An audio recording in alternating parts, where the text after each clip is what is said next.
나의 모든 구원이 그분의 은혜를 하였다. 아멘.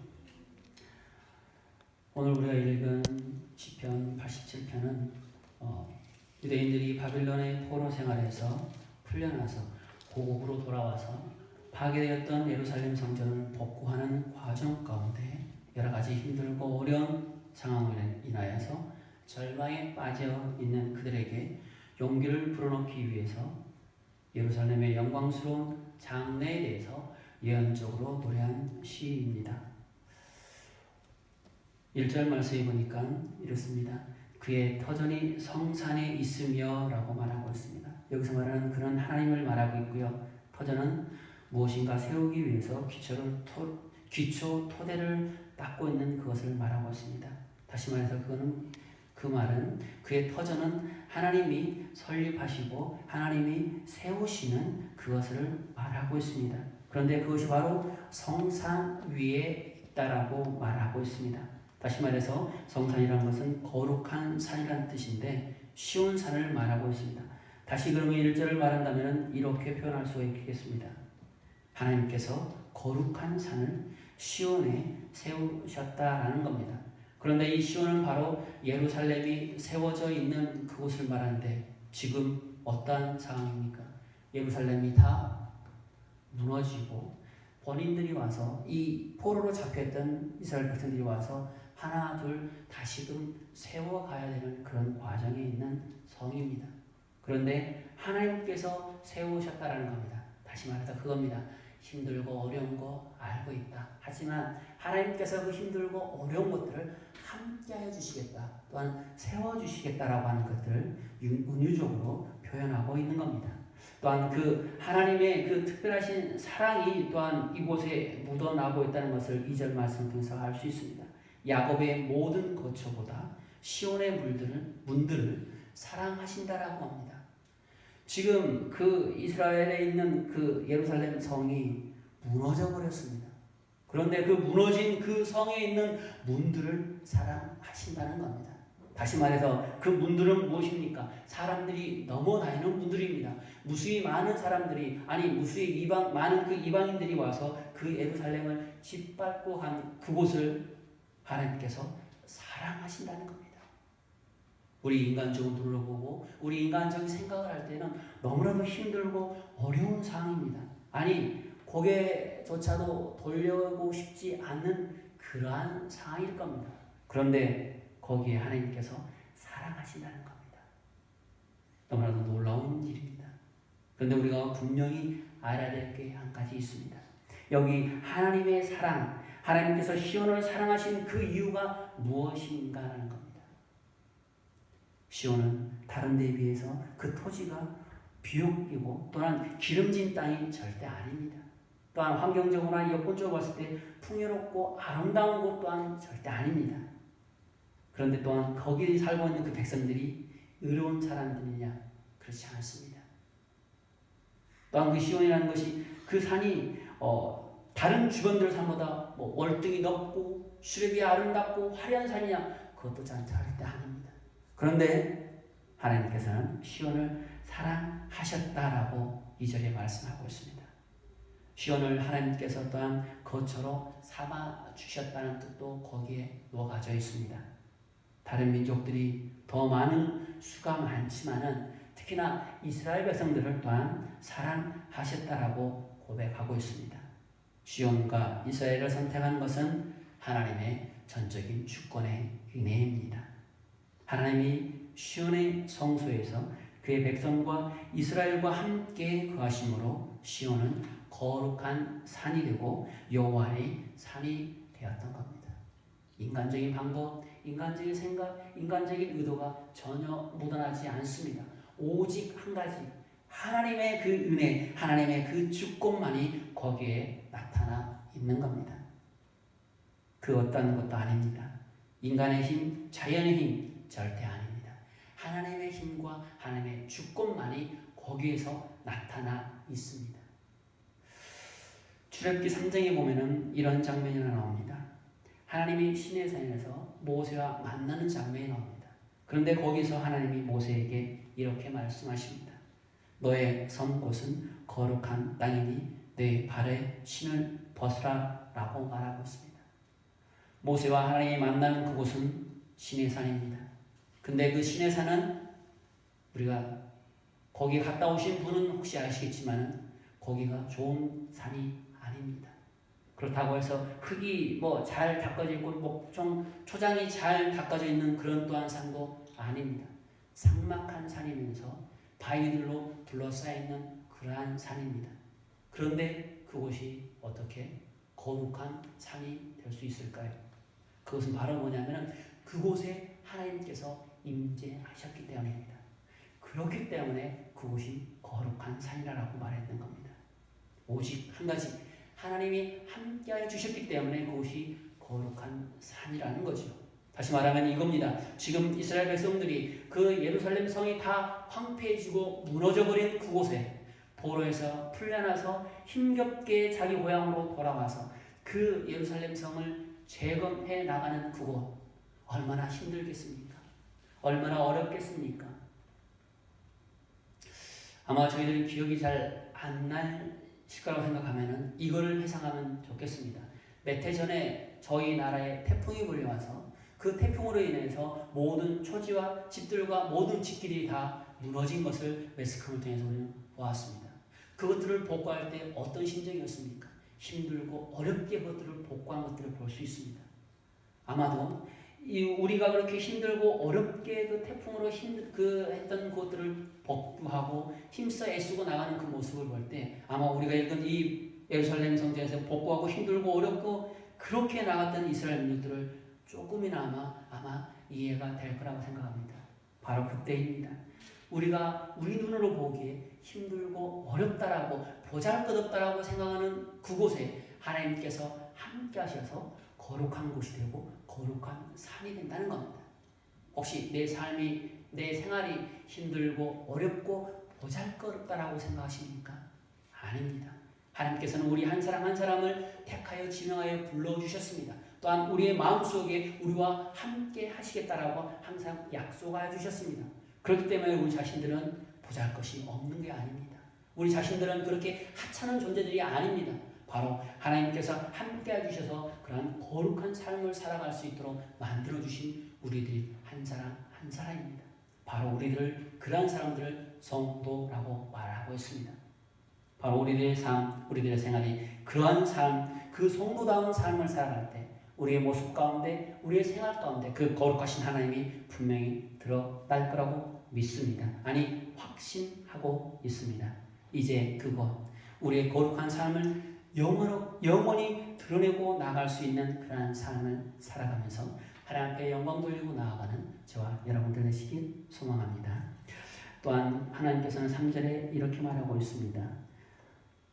너를 가리켜 영광스럽다 말한다라고 했습니다.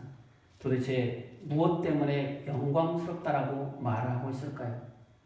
하나님의 도성 시온에 있는 그 이스라엘 백성들, 그들만에게만 칭찬을 받는 게 아니라 그 안에서 칭찬을 받는 게 아니고 온 세계 그 뛰어넘어서의 그 사람들로 하여금 이 이스라엘 백성들이 영광스럽게 하겠다라고 하는 그 칭찬을 듣게 하겠다는 말입니다. 지금 그들에게 무슨 칭찬의 소리가 필요합니까? 아닙니다. 지금 이 이스라엘 민족들에게 필요한 것은 바로 요즘으로 말하면 굴삭기이고 요즘으로 말하면 포크레인입니다. 그들에게 도와줄 수 있는 그것들이 절실하게 필요합니다. 왜요? 허물어져 버렸던 그 성을 수축하고 다시 재건해야 될 그러한 것이 있기 때문입니다. 하지만 너를 가리켜 영광스럽게 하겠다는 겁니다. 이 말 가운데 하나님 우리에게 떡을 주세요라고 기도하는데 다른 것을 중과하고 동일하다고 표현할 수 있습니다. 하지만 이 표현은 바로 은유적인 표현입니다. 너희들의 그 마음과 생각과 의식 가운데 하나님을 바라보고 믿고 나가는 그 마음과 의지, 그것 가운데 하나님께서 너희들에게 더하여 주시겠다라고 하는 그러한 표현입니다. 바로 힘들고 어렵지만 지금이 아니라 그 이후, 현재가 아니라 그 너머에서 역사하시는 그 하나님을 바라보고 믿고 의지하고 나아가라고 하는 그러한 말씀이기도 합니다. 이제 이 말, 아니 이 말로만 끝나는 게 아니라 4절과 5절 이후에서 보면은 이렇습니다. 훗날에 일어날 그 영광에 대해서 또한 미리 3절에 이렇게 조금 맛보기로 보여주고 있는 겁니다.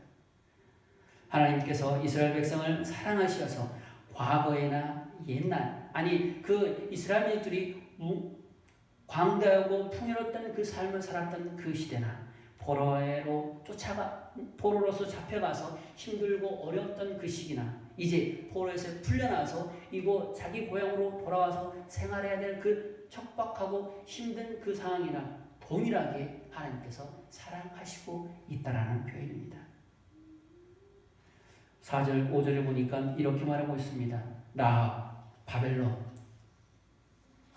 또한 블레셋, 두루, 구스들을 언급하면서 그들이 나를 아는 자 중에 있다라고 표현하고 또한 그것들을 거기서 낫다라고 표현하고 있습니다. 아니 여기서 말하고 있는 바벨론, 블레셋, 두루, 구스 이 여기 나오는 이 사람들이 어떠한 사람들입니까? 동일하게 이스라엘 민족들을 힘들게 만들었던 사람들입니다. 옆에서 도와줬던 사람들 하나도 없습니다. 도리어 이 이스라엘 민족들이 그곳들에 가서 손을 벌리고 그들의 신을 믿고 그들과 화친하고 그들에게 조공을 바쳐가면서 그렇게 살아왔던 사람들입니다. 다시 말해서 그겁니다. 이 이스라엘 민족들의 본질적인 그것들을 흐트러버리게 만들었던 그러한 사람들입니다. 그런데 그런 사람들을 어떻게 해서 나를 아는 자 중에 있겠다라고 말합니까? 아니 어떻게 그 사람들이 이것들을 거기서 낫다라고 합니까? 다시 말해서 이스라엘 민족들과 그 시온에서 블레셋과 두루와 구스가 낫다라는 말입니다. 아니 어떻게 해서 이 바벨론과 라합과 이런 것들이 나를 아는 아니 하나님을 알고 하나님을 경배하고 하나님을 의지하고 나아가는 그러한 민족들과 그러한 사람들이라고 말을 할 수 있을까요? 그것은 바로 현재의 삶을 바라보고 현재의 삶을 의미하고 있는 게 아니라 현재는 힘들고 어렵습니다.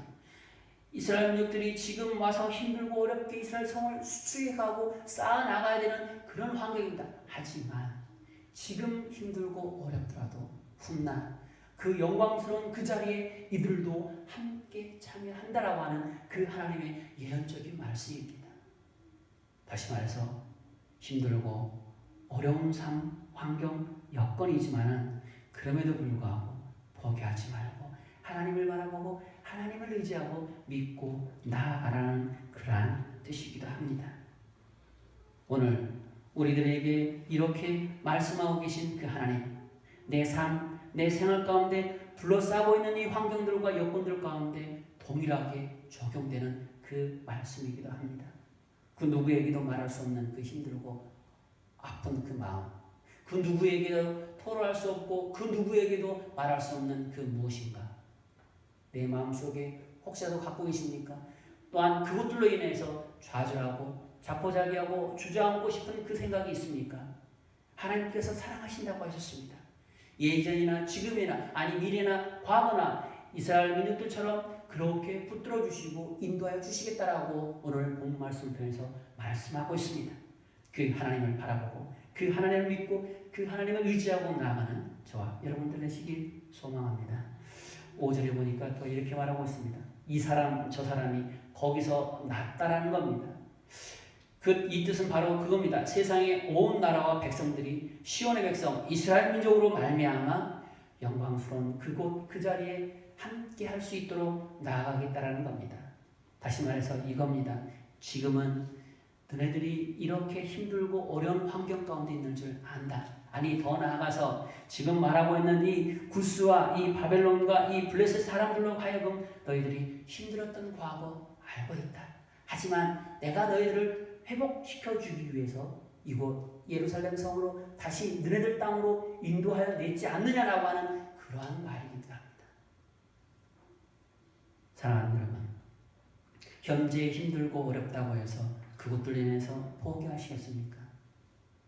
하나님께서는 분명히 말하고 있습니다. 현재 힘들고 어려운 것은 잠깐이라는 겁니다.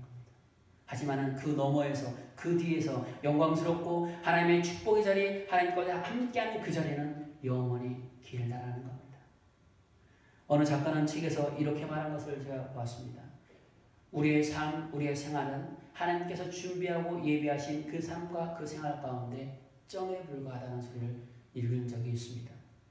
다시 말해서 그겁니다. 하나님께서 우리 각 개개인의 사람들을 위해서 준비하신 그 인생의 삶과 그 생활은 긴 줄과 같다는 겁니다. 하지만 우리가 현재 처해 있는 이 환경, 이 여건은 손가락으로 점을 찍었을 때 그 순간 그 점에 하나에 불과하다는 거죠. 그런데 그 힘들고 어려운 것들 때문에 좌절하거나 포기하시겠습니까? 아니면 이 하나님의 말씀을 붙들고 하나님께서 영원히 영광스러운 그 자리에 함께 하시겠다라고 하는 그 말씀을 의지하고 믿고 함께하여 나아가시겠습니까? 우리는 이제 분명히 살아야 되겠습니다. 하나님께서 우리와 함께 해주시고 우리를 붙들어 주시고 우리와 역사해 주시는 그것, 그 내용이 무엇인지를 분명히 알고 그 가운데 하나님을 의지하고 믿고 나아가야 되겠습니다. 하나님은 처음부터 만민을 구원하는 계획을 가지시고 오늘 4절과 5절과 6절을 통하여서 저희들에게 분명히 말씀하고 계십니다. 우리가 여기서 분명히 알아야 될 것은 그겁니다. 말씀을 통하여서 이스라엘 민족들을 택하여 주시던 그것, 또한 이스라엘 민족들과 함께 해주셨던 그것들이 그냥 그렇게 흘러가는 것들이 아니라는 거죠. 선택하여 지명하여 불렀노라고 하는 그 말씀입니다. 그 무수히 많은 사람들 가운데 왜 하필 이스라엘 민족이었을까요?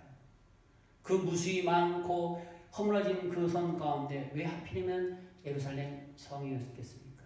하나님께서는 그 성들이 그곳에 분명한 의미가 있기 때문에 그것을 향하여서 또한 이스라엘 백성들을 불러 모으셨던 겁니다. 바로 하나님께서 선택하여 주신 그 하나님의 힘입니다. 그 하나님의 선택하신 그 하나님의 역사하신 바로 모든 백성들, 다시 말해서 구스와 바벨론과 그 모든 그 나라 그 백성들을 또한 함께 구원받기를 원하셨기 때문에 그들 중에서 이스라엘 민족들을 선택하여 택하여 주셨다는 겁니다. 다시 말하면 축복의 통로, 구원의 통로로 쓰기 위해서 이스라엘 민족들을 선택하고 그 자리를 회복시키기 위해서 보내주셨다는 겁니다. 바로 그 말이 이 이스라엘 민족들에게만 해당되고 적용되는 말이 아니라 오늘 현재를 살아가고 있는 저희들에게도 동일하게 적용되는 말입니다. 지금 세상에는 많은 사람들이 있습니다. 그런데 왜 하필이면 우리 오늘 이 자리에 나와 하나님 앞에 예배드리는 저희들일까요? 하나님께서 선택하여서 불러서 이 자리에 분명히 와서 하나님 앞에 찬양하고 하나님 앞에 영광 돌리는 그 자리에 함께 할 수 있도록 하나님께서는 분명히 선택하여 불러주셨습니다. 그 많은 사람들 가운데 그 무수히 많은 시간들 가운데 저희들을 지금 이 시간 지명하여 선택하여 불러주셨습니다. 바로 그것 하나님께서 구원의 통로, 축복의 통로로 나가는 그 길에 저희들을 사용하시기 위해서 불러주셨다는 거죠. 그러기 위해서는 저희들이 또한 어떠한 삶을 살아야 될까요? 말씀과 기도로 우리 자신이 먼저 하나님 앞에 온전히 세워져야 되겠습니다. 그 무엇도 그 어떤 것도 아닙니다. 내 자신이 먼저 하나님 앞에 나와서 말씀과 기도로 온전히 세워지고 또한 그 위에 하나님의 역사심과 인도하심이 더하여질 때 우리가 계획하고 우리가 상상하지 못했던 그 일들이 분명히 일어날 줄로 믿습니다. 이제 그 하나님을 바라보고 하나님을 믿고 하나님을 의지하고 나아가는 저와 여러분들 되시길 소망합니다. 하나님은 이렇게 우리들을 선택하셔서 우리를 부르신 목적이 바로 오늘 나와 있는 것처럼 시온의 영광을 위해서입니다. 아니 더 나아가서 구원의 통로로 삼기 위해서 저희들을 선택하여 주셨습니다. 바로 이것이 현대를 살아가는 우리들의 사명이기도 합니다. 이 사명을 잘 감당하여 하나님 앞에 영광 돌리고 나아가서 하나님이 즐거워하시고 하나님이 기뻐하시는 우리 신금호교회 공동체 한 사람 한 사람이 되길 소망합니다. 기도하겠습니다. 하나님을 의지하고 하나님을 믿고 나아가는 저희들입니다. 이제 하나님께서 함께해 주시옵소서. 오늘 이 밤 하나님 앞에 기도하고 나아갑니다. 하나님 저희들이 삶과 생활 가운데 역사해 주시고 인도하여 주시옵소서. 함께 기도하기를 원합니다. 내 생활 가운데 내 삶 가운데 하나님께서 선택하신 그 이유 구원의 통로를 살아가게 달라고 우리 잠시 합심하여 기도하도록 하겠습니다. 살아서 역사하신 하나님, 하나님을 바라봅니다. 하나님을 의지합니다. 이 지구상 가운데 많은 사람들이 있지만 저희들을 택하여 저희들을 불러주신 하나님, 구원의 통로, 축복의 통로, 하나님께서 택하여 주신